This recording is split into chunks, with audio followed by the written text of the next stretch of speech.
প্রধানমন্ত্রী তারেক রহমান এই মুহূর্তে সিলেট উসমানী আন্তর্জাতিক বিমানবন্দর হয়ে সিলেট নগরীতে প্রবেশ করেছেন। আমরা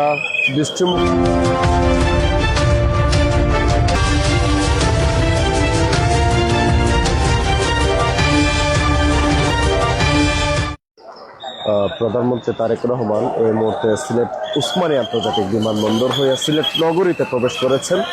আমরা দৃষ্টিমুখরী পরিবেশে অনেক মানুষই কিন্তু এখানে হাজির হয়েছেন এবং প্রধানমন্ত্রী তারেক রহমানকে এক পলক দেখার জন্য অসংখ্য মানুষ কিন্তু উপস্থিত হয়েছেন।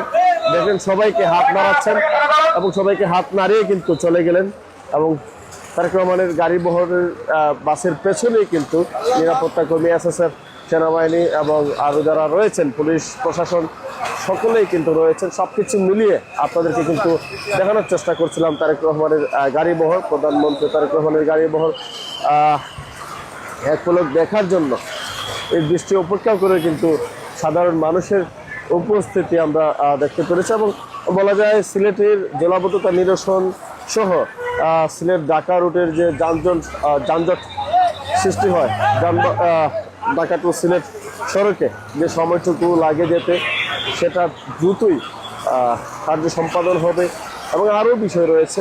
সেই বিষয়গুলো যাতে সিলেটের সুবিধা বঞ্চিত যেগুলো হয়, সিলেট বৈষম্য যেগুলো দিক দিয়ে সিলেট বঞ্চিত হচ্ছে বারবার, সেগুলো থেকেই যেন সিলেট পরিত্রাণ পায়, সেটাই কিন্তু সিলেট নগরবাসীর, সিলেটবাসীর প্রত্যাশা।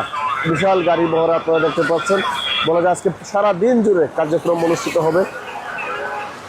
প্রথমে হযরত শাহজালাল রহমতুল্লাহি মাজার জিয়ারত, তারপর কেন্দ্রীয় যে জলাবদ্ধতা নিরসন প্রকল্পের উদ্বোধন, তারপর বাঁশিয়া নদীর খননের কার্যক্রমের উদ্বোধন, তারপর নতুন করে যে স্পোর্টস রয়েছে সেই স্পোর্টসের আয়োজনের উদ্বোধন, তারপর দলীয় আয়োজনের শিল্পকলা একাডেমিতে, এভাবেই কিন্তু আজকের কার্যক্রম শেষ হবে।